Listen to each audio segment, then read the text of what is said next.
Illalladzina amanu, belajar iman. Belajar iman itu apa Ustadz? Belajar iman itu bukan belajar wawasan, belajar ngerasain iman di sini nih. Cinta sama Allah, takut sama Allah, apalagi kalau udah sampai ke takut, ya udah punya benteng tuh. Sehingga ketika Umar bin Abdul Aziz pertama kali jadi khalifah, lalu dia kayak speech gitu, sambutan presiden baru gitu kan. Ketika dia speech, kalimat pertama yang keluar dari Umar bin Abdul Aziz apa? Inni akhafun nar. Saya takut kepada neraka. Itu kalimat pertamanya Umar bin Abdul Aziz ketika menjabat sebagai presiden. Takut kepada neraka. Itulah yang membuat dia gak bisa tidur malam hari kecuali mau mencari tahu apa masalah rakyatnya. Itu yang membuat dia akhirnya mengeluarkan semua hartanya untuk kebutuhan rakyatnya. Sampai gelang-gelang istrinya diambil. Dia bilang kepada istrinya, yang aku atau gelang. Maksudnya gimana? Kalau kamu pilih aku, maka berikan gelang itu untuk rakyat. Kalau kamu pilih gelang, maka aku tinggalkan kamu secara baik-baik, kita jalan sendiri-sendiri. Kayak gitu Umar bin Abdul Aziz. Jangan langsung dipraktekin ya. Karena Umar bin Abdul Aziz ngomong kayak gitu setelah mendidik istrinya sekian tahun. Dan istrinya juga bukan perempuan biasa. Ummul Ayal, perempuan ini namanya Fatimah. Itu juga anak raja, orang hebat banget, soleha banget. Makanya Umar bin Abdul Aziz tahu lah level istrinya. Sehingga dia bilang, yang gelang atau aku. Setelah dijelaskan oleh Umar bin Abdul Aziz, apa kata jawaban istrinya? Wahai Umar bin Abdul Aziz, yang bukan cuman gelang, dunia dan seisinya kalau kamu minta aku berikan selama Allah ridho kepadaku. Itulah istri yang soleha. Berdoalah semoga kita diberikan makmum seperti istri Umar bin Aziz. Tapi kitanya harus jadi Umar bin Abdul Aziz. Jangan yang gelang atau aku. Buat apa? Mau beli motor baru. Gak benar ya. Mau beli apa misalnya kayak kebutuhan kayak hawa nafsu kita doang. Jangan. Artinya itulah mereka, karena takut kepada Allah ketahan dari berbuat dosa. Umar bin Khattab juga kayak gitu, karena takut kepada Allah hanya gara-gara salah ngomong ke seorang nenek-nenek yang beragama Nasrani, itu kepikiran gak bisa tidur malam. Ada nenek-nenek datang ke Umar bin Khattab bilang, ya Amirul Mukminin, udah jadi Amirul Mukminin, presiden. Ya Amirul Mukminin, saya ini nenek-nenek yang punya banyak utang. Nenek-nenek punya banyak utang, gak sanggup bayar. Boleh nggak saya minta tolong dari Baitul Mal supaya saya bisa bayar hutang? Buat apa hutangnya Nek? Kok banyak banget? Nenek kolektor barang-barang antik? Bukan. Saya itu hutang karena nggak punya keluarga yang menafkahi saya sehingga saya berhutang udah numpuk sekarang. Angkanya sih nggak gede, cuman buat seorang nenek-nenek yang nggak punya pekerjaan besar. Akhirnya Umar mengambil dari Baitul Mal dibayarin hutangnya. Nggak sengaja Umar ngelihat nenek-nenek ini pakai kalung salib. Umar baru tahu ternyata dia Nasrani bukan Muslim. Akhirnya Umar nanya gini, Nenek udah ngeliat kan Islam kayak gimana? Ya gimana menurut Nenek? Islam agama yang luar biasa. Kamu adalah seorang pemimpin yang adil. Saya respect banget dengan agama kamu. Nek, kenapa Nenek gak masuk Islam? Ngomong gitu. Ya saya udah tua, udah gak sanggup mikir yang kayak gitu-gitu, terlalu berat buat saya. Buat dia tuh ideologi itu berat. Perdebatan mana yang benar mana yang salah berat. Ya udah, pulang aja Umar. Sampai di rumah Umar kepikiran, astagfirullah ya Allah, apakah saya memaksa nenek itu masuk Islam gara-gara adegan tadi? Gimana nih kalau gitu memaksa berarti saya udah melanggar ayat la ikraha fiddin. Tidak boleh memaksa dalam urusan agama. Astagfirullah ya Allah, maafin saya nggak ada maksud, nggak sengaja. Lama dia kepikiran, malam nggak bisa tidur, bolak-balik nggak bisa tidur. Sampai ditanya sama istrinya Umar, Atika, ya Umar kenapa kamu nggak bisa tidur? Ya Allah ampuni saya. Dia nggak mau ngomong sama istrinya semalaman. Kenapa? Takut sama Allah. Besok dia datang kepada seorang sahabat yang paling bijaksana, Ali bin Abi Thalib. Ali itu paling bijaksana, luar biasa ilmunya. Ya Abul Hasan panggilannya. Ali, gimana nih? Gimana emang ceritanya? Diceritain. Wahai Umar, kamu bermaksud memaksa? Tidak. Kalau gitu innamal a'malu binniyat. Beneran?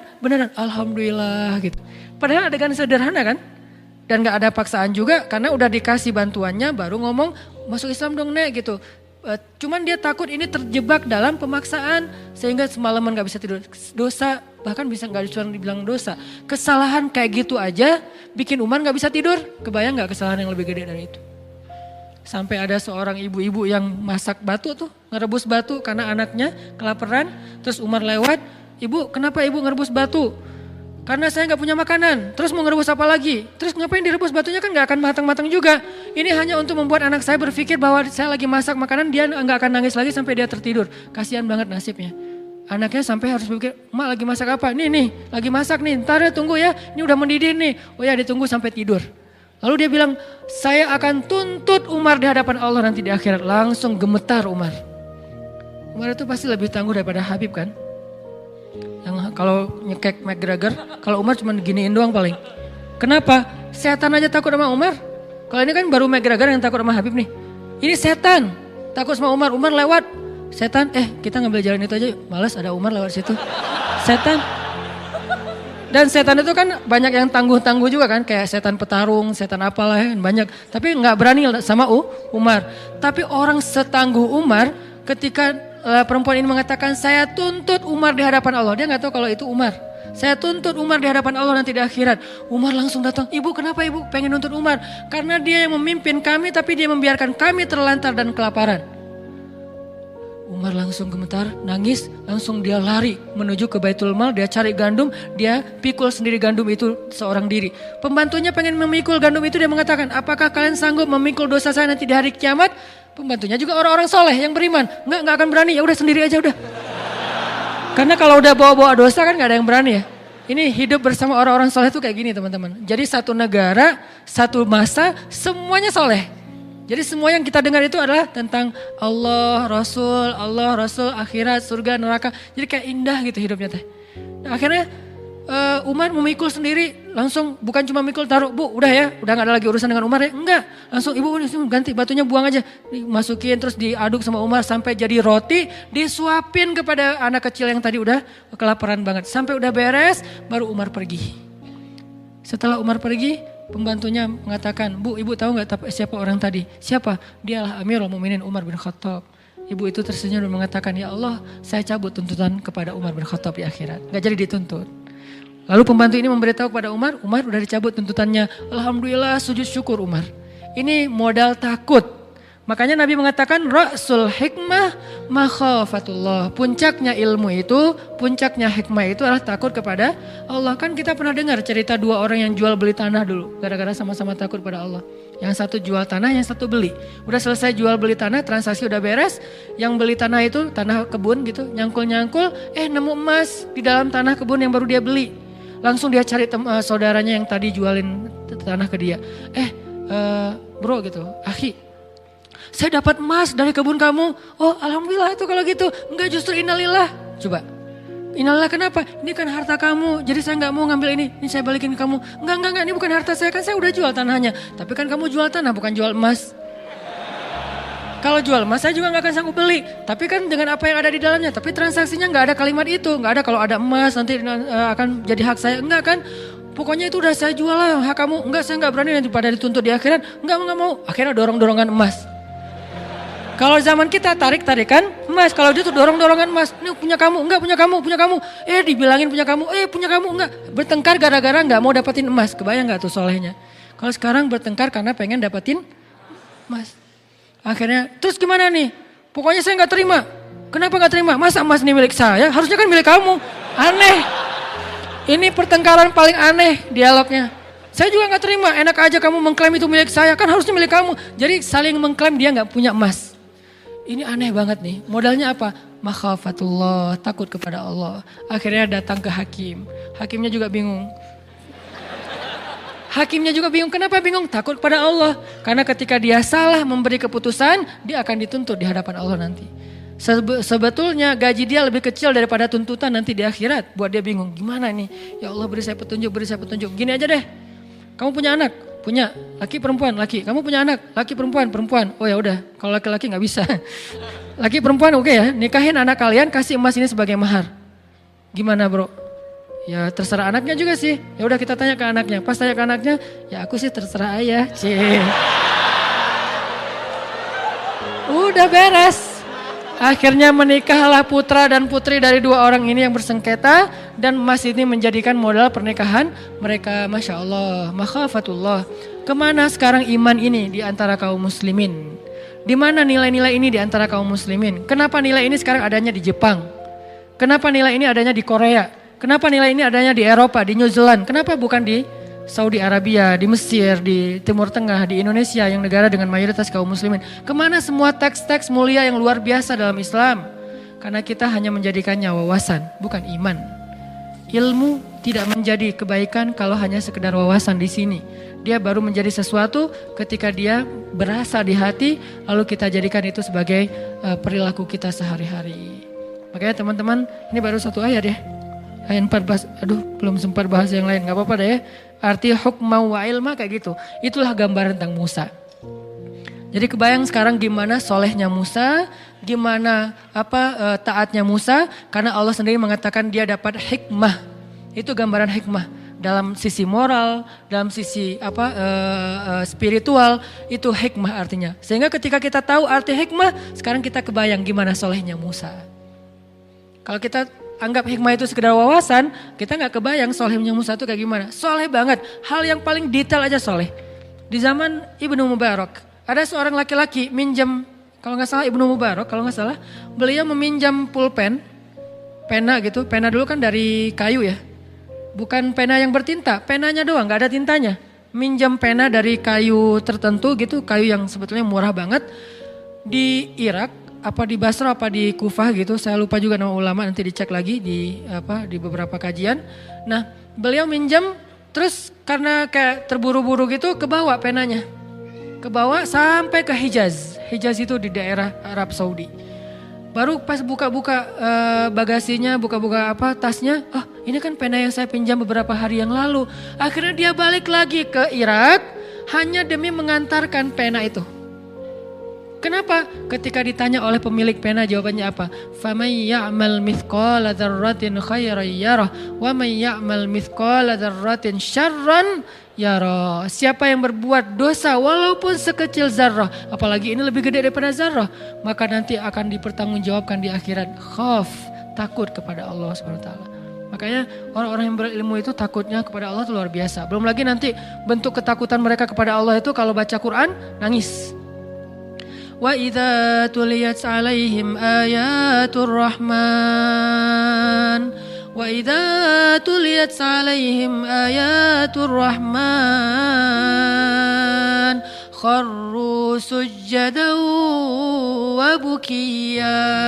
Mereka tersungkur, mereka bersujud, mereka menangis ketika dibacakan ayat Allah.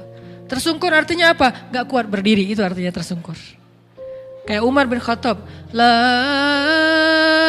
uqsimu biyaumil qiyamah wa la uqsimu bin nafsil lawwamah ayahsabul insanu an lan najma'a 'idhamah bala qadirin ala an nusawwiya banana. Baru berapa ayat dibaca surah Al-Qiyamah, lututnya sudah gemetar. Udah gak kuat menopang lagi tubuhnya sehingga tersungkur jatuh. Umar jatuh bukan karena kekuatan musuh, tapi jatuh karena kekuatan iman. Musuh gak ada yang bisa menjatuhkan Umar. Musuh gak ada yang bisa membuat Umar terduduk. Musuh tidak ada yang bisa membuat Umar terbaring, tersungkur. Gak ada musuh yang bisa membuat Umar tersungkur kecuali iman yang membuat dia tersungkur dengan sendirinya. Kenapa? Iman Umar bentuknya khauf kepada Allah, takut kepada Allah. Sehingga ketika baca ayat ini tersungkur. Khalid bin Walid. Siapa yang gak kenal dengan nama besar ini? Khalid bin Walid sampai mengatakan, Nabi bilang apa? Hampir tidak ada perempuan yang bisa melahirkan anak seperti Khalid. Hampir tidak ada perempuan yang bisa melahirkan anak seperti Khalid. Saking kerennya Khalid, jadi susah perempuan bisa ngelahirin anak sekualitas Khalid. Fisiknya, fatonah itu briliannya dalam urusan strategi militer. Dan belum pernah dia duel, kalah itu belum pernah. Dan di tangannya udah belasan pedang patah dalam duel-duel kayak gladiator gitu. Itu Khalid banget. Dan dia saking hebatnya Khalid, kalau teman-teman mau tahu sehebat apa Khalid, lihat pasukannya. Karena pasukan yang hebat gak mau dipimpin oleh pemimpin yang biasa. Pasukannya itu Musanna, Sa'ad bin Abi Waqqas, Ikrimah. Banyak nama-nama besar dari pasukannya. Saya banyak baca nama tokoh-tokoh hebat dalam Islam. Pasukannya, 1000 pasukannya, satu orang saja bisa mengalahkan 1000 musuh. Satu laki-laki yang sebanding dengan 1000 musuh. Musanna tidak akan kalah satu pasukan yang di dalamnya ada Musanna. Ini adalah prajuritnya Khalid. Kebayang gak gimana panglimanya? Prajuritnya aja kayak gini. Nah Khalid yang luar biasa dahsyatnya ketika baca surat Al-Muddathir sampai tentang ayat bapaknya yaitu Walid Al-Mughirah. Bapaknya kan gak masuk Islam dan meninggal dalam keadaan kufur. Dan sampai Allah menyebutkan neraka untuk Walid di dalam Al-Quran surah Al-Mudaththir, neraka Sakor gitu. Khalid ketika membaca neraka Sakor yang disebutkan untuk ayahnya, menangis 3 hari 3 malam. Kenapa dia menangis? Kan ayahnya yang masuk neraka. Saking takutnya dia, ya Allah, kalau saya gak dapat hidayah, hampir saja saya mengikuti ayah saya. Seandainya saya keras kepala mau mengikuti semua nasihat dari ayah saya, bagaimana seandainya ayat ini menyebutkan tentang saya, ya Allah. Saking takut dan bahagianya campur aduk, dia menangis 3 hari 3 malam. Karena dia kebayang, dia hampir seperti ayahnya. Karena di antara anak-anaknya Walid, Khalid itu kesayangan ayahnya. Sebagaimana Umar kesayangan juga ayahnya. Ini tokoh-tokoh yang kesayangan ayah mereka masing-masing nih. Karena kesayangan ayahnya, dia apet banget sama ayahnya. Kemana ayahnya pergi, dia pergi. Apa yang ayahnya bicarakan, dia bicarakan. Apa yang ayahnya anggap benar, dia anggap benar.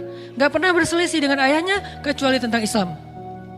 Gak pernah berselisih dengan ayahnya kecuali tentang Islam. Itu juga setelah ayahnya meninggal baru dia berselisih. Kebayang kalau ayahnya masih hidup, kemudian mereka meninggalnya bareng, ayahnya dengan Khalid dalam keadaan kufur. Itulah yang membuat Khalid campur aduk antara bahagia dengan takut dengan kalimat Sakor tadi itu. 3 hari menangis. Nangis 3 hari, gak ada hari tanpa menangis. Kenapa gak diterusin Ustaz nangisnya? Karena setelah 3 hari dia dikasih tugas militer. Udah gak sempat mikirin nangis, sekarang mikirin ekspansi dakwah. Artinya Khalid ini orang-orang yang takut kepada Allah. Belum lagi nanti nama-nama yang lain. Ketika mereka membaca ayat, membaca hadis atau apa. Jangankan mereka, malaikat aja. Jibril menangis di depan Nabi. Ketemu Nabi matanya bengkak. Ketemu Nabi matanya merah. Nabi nanya, "Mabik ya Jibril, malham." Jibril, kenapa kamu? Ada masalah apa? Kenapa kamu sedih wahai Jibril? Apa kata Jibril? Ya Rasulullah, setiap kali saya mengingat penciptaan neraka, saya nggak bisa berhenti menangis. Ini namanya hikmah. Kebayang nggak Musanya gimana? Kalau Allah mengatakan Musa itu sudah dapat hikmah, berarti seperti itulah gambaran kesolehan Musa di usia masih 20-an tahun. Jadi teman-teman, saya sangat yakin sebagian besar nabi, bisa dibilang 95% lebih dari para nabi itu, semuanya anak muda. Semuanya cerita anak muda, bukan cerita orang tua. Kita mungkin lebih kenal dengan cerita Nabi Ibrahim ketika udah dewasa. Tapi kita tahukah Nabi Ibrahim ketika dimasukkan ke dalam api itu anak muda? Ketika beliau menghancurkan berhala itu anak muda? Ketika kemudian beliau hijrah dari Irak ke Palestina itu anak muda? Belum lagi kisah nanti nabi-nabi yang lain termasuk Ayub alaihissalam juga anak muda. Mereka semua adalah nabi-nabi muda. Sehingga ketika kita bicara tentang iman, kita bicara tentang hamasah, semangat, kita bicara tentang ketaatan, itu bukan bicara tentang orang tua sebetulnya, bicara tentang anak muda. Karena semua itu adanya pada anak muda. Maka kalau kita cinta kepada Musa, kalau kita ngefans sama Musa, belajarlah dari Musa di ayat 14, usia 20 udah punya hikmah. Dan salah satu di antara hikmah, takut kepada Allah Subhanahu Wa Taala. Justru di usia itu, kalau kita gak takut kepada Allah, potensi kita berbuat dosa lebih besar daripada orang tua. Ya, jadi mungkin malam ini ayat 14 aja dulu ya. Insya Allah pada kesempatan lain kita kembangkan lagi. Namanya juga bedah.